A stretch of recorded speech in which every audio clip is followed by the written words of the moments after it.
پروردگار بحروں بر، پروردگار بحروں بر۔ اعوذ باللہ من الشیطان الرجیم، بسم اللہ الرحمن الرحیم۔ کنتم خیر امت اخرجت للناس تأمرون بالمعروف وتنہون عن المنکر وتؤمنون باللہ ولو آمن اہل الکتاب لکان خیرا لہم۔ صدق اللہ مولانا العظیم۔ ناظرین گرامی، قرآن کریم کی ایک آیت کا ایک حصہ میں نے پیش کرنے کی سعادت حاصل کی ہے۔ اللہ ہمیں یعنی امت محمدی کو صلی اللہ علیہ وآلہ وسلم کو مخاطب کر کے کہتا ہے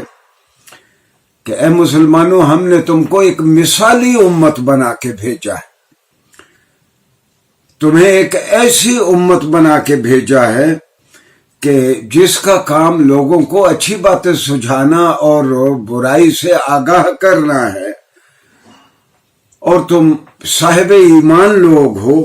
ہاں، اگر تمہارے ساتھ اہل کتاب یا سماوی ہدایت جن لوگوں کو آئی اگر وہ بھی ایمان لے آتے تو ان کے لیے بہت اچھا تھا۔ گویا مسلمانوں کو خطاب کر کے کہا گیا کہ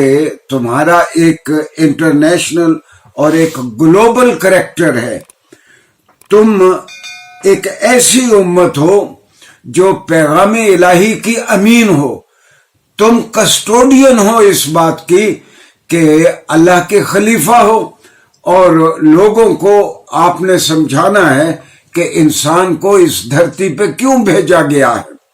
ناظرین گرامی، ہم جائزہ لے رہے تھے مضامین قرآن کا، یعنی تھیمز آف قرآن کا، اور آج ہم جائزہ لیں گے خاص طور پر استاذ محترم ڈاکٹر برہان احمد فاروقی، جو بہت قرآن پڑھنے والے تھے اور قرآن کے مضامین پہ آپ کی بہت اچھی نظر تھی۔ آپ فرمایا کرتے تھے ڈاکٹر برہان احمد فاروقی، میں ان کا ایک مختصر تعارف کروا دوں۔ 1938 میں انہوں نے علی گڑھ یونیورسٹی سے مجدد الفسانی کے نظریہ توحید پہ انہوں نے پی ایچ ڈی کی، اور اس کے بعد 1938 میں، اور ڈاکٹر ظفر الحسن جو صدر شعبہ تھے فلسفی کے علی گڑھ میں، اور علامہ اقبال رحمہ اللہ کے درمیان جو خط و کتابت ہوئی وہ ڈاکٹر برہان احمد فاروقی ڈاکٹر ظفر الحسن کے خط علامہ تک لاتے رہے۔ بشیر احمد ڈار نے ڈاکٹر برہان احمد فاروقی کے ان خطوط کا تذکرہ کیا ہے۔ تو ڈاکٹر برہان احمد فاروقی، جن کے قرآن کے مضامین پہ بہت اچھی نظر تھی، وہ فرماتے تھے کہ قرآن پڑھیں تو تین ہی آئیڈیل سمجھ آتے ہیں جن کی جانب قرآن اہل ایمان کو مہمیز دیتا ہے کہ تم ان باتوں کو سمجھو۔ پہلا آئیڈیل تو قرآن کا یہ ہے، پہلا بڑا مضمون تو یہ ہے کہ مسلمان ایک نظریاتی گروپ ہیں، مسلمان ایک آئیڈیالوجیکل گروپ ہیں جن کا ایک اپنا فلسفہ حیات اور جن کا اپنا ایک ورلڈ ویو ہے، اور یہ جو ورلڈ ویو ہے ان کا، اس کی بیسس اس بات پہ ہے کہ خلقکم من نفس واحدہ، اللہ نے کہا کہ تم کو ایک ہی جان سے پیدا کیا۔ گویا انسانوں کے مابین ان کے وسائل کی بنیاد پر جو ہم طبقے بنا لیتے ہیں، حاکم اور محکوم کا طبقہ ہے، آجر اور اجیر کا طبقہ ہے، اور جاگیردار اور ہاری کا جو ہم نے طبقے بنائے ہوئے ہیں، یہ بے معنی ہے۔ اللہ کی نظر میں پتہ نہیں کون محبوب ہے۔ تو ڈاکٹر برہان کہتے تھے کہ ہمارا ایک خاص ورلڈ ویو ہے، زندگی کے بارے میں ہم ایک خاص رویہ رکھتے ہیں جو دیگر ادیان اور دیگر مذاہب کا اور دیگر اقوام کا نہیں ہے۔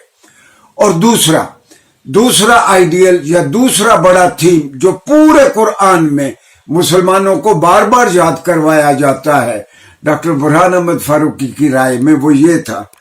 کہ مسلمانوں، ہم نے تمہیں ورلڈ نیشن، ایک عالمگیر قوم بنا کے پیدا کیا ہے۔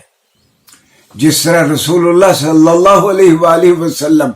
کافۃ للناس، پوری بشریت اور پوری انسانیت کے لیے نبی بنا کر بھیجے گئے، اسی طرح مسلمانوں کو عالمگیر قوم کے طور پر پیدا کیا گیا، اور پھر یہ ہم نے دیکھا کہ 7 کانٹیننٹ ہیں، ہر کانٹیننٹ میں مسلمان موجود ہیں، ہر جگہ پہ مسلمان موجود ہیں۔ اور ہاں، یہ بات درست ہے کہ ہم ڈھنگ سے اللہ کے پیغام کو ابنائے آدم تک ابھی تک نہیں پہنچا سکے، نہ رسول اللہ صلی اللہ علیہ وسلم کا ٹھیک تعارف کروا سکے ہیں، نہ کتاب اللہ کو اور اس کی سرمدی اور ابدی کتاب کو ہم ٹھیک طور پر متعارف کروا سکے ہیں۔ ناظرین گرامی، ڈاکٹر برہان احمد فاروقی کی رائے میں ہماری تیسری شناخت جو قرآن کریم سے ہمیں ملتی ہے وہ یہ ہے کہ پوری دنیا کے مسلمان ایک ہی پارٹی ہیں، کو کالا مسلمان ہو، گورا مسلمان ہو، افریقہ میں رہنے والا ہو، ایشیا میں رہنے والا ہو، مشرق بعید میں رہنے والا ہو، یا کسی اور کانٹیننٹ میں رہنے والا ہو، سارے کے سارے مسلمان ایک ہی پارٹی ہیں، اور اس پارٹی کے رہنما خود جناب رسول اللہ صلی اللہ علیہ وسلم ہیں۔ میرے ناظرین گرامی، میرے اور آپ کے قائد رسول اللہ ہیں، اور ہمیں یہ پابند کیا گیا ہے کہ ہم رسول اللہ صلی اللہ علیہ وسلم کی زندگی کو سمجھیں، جس طرح انہوں نے زندگی گزاری ویسی ہم زندگی گزارنے کی کوشش کریں۔ اچھا، یہ بات بہت سارے لوگوں کو سمجھ نہیں آئی۔ حقیقت یہ ہے کہ ایک مقولہ تھا، ایک محاورہ تھا، وہ اب سمجھ ہمیں آنے لگا ہے۔ عربی میں کہا جاتا تھا الکفر ملت واحدہ، دنیا میں 2 ہی قومیں ہیں، ایک مسلمان ہے، دوسرے کافر ہیں۔ اب ہمیں سمجھ آنے لگا جب ہم نے امریکہ، اسرائیل اور ہندوستان کے ٹرائیکا کو اور سارے مسلمانوں کے دشمنوں کو بہت سارے محاذوں پہ بار بار اکٹھے ہوتے دیکھا، اب ہمیں یہ سمجھ آتا ہے کہ یہ محاورہ درست بنا، الکفر ملت واحدہ، جہاں بھی امت مسلمہ کا فائدہ ہوگا سارے دشمن اکٹھے ہو جاتے ہیں۔ اس کا مطلب یہ ہے ناظرین گرامی، جس طرح ہمارے دشمن چاروں جانب سے ہمیں گھیرنے کی کوشش کرتے ہیں، اسی طرح ہماری ذمہ داری بھی 2 چند ہے۔ میں پھر عرض کر دوں، امریکہ اور برطانیہ میں ہم نے دیکھا اورینٹلسٹوں کو صرف ایک ہی بات کھلتی ہے، جب ہم امت کا نام لیتے ہیں، جب ہم ملت کا نام لیتے ہیں، وہ کہتے ہیں کہ دنیا میں اتنے عیسائی ہیں، وہ تو اپنے آپ کو ایک ملت نہیں کہتے۔ ہاں، ہم مسلمانوں کو اللہ میاں نے ایک ملت، جو بھی اللہ کو مانتا ہے، رسول عربی صلی اللہ علیہ وسلم کو مانتا ہے، وہ ایک ملت ہے، ایک ہی پارٹی ہے، اور ان کا نفع اور نقصان بھی ان کا یکساں ہے، اور ہمارے لیڈر خود جناب رسول اللہ صلی اللہ علیہ وآلہ وسلم ہیں۔ اگلے لیکچر میں ہم مضامین قرآن میں سے کسی اور کا جائزہ لیں گے۔ شکریہ۔ پروردگار بحر و بر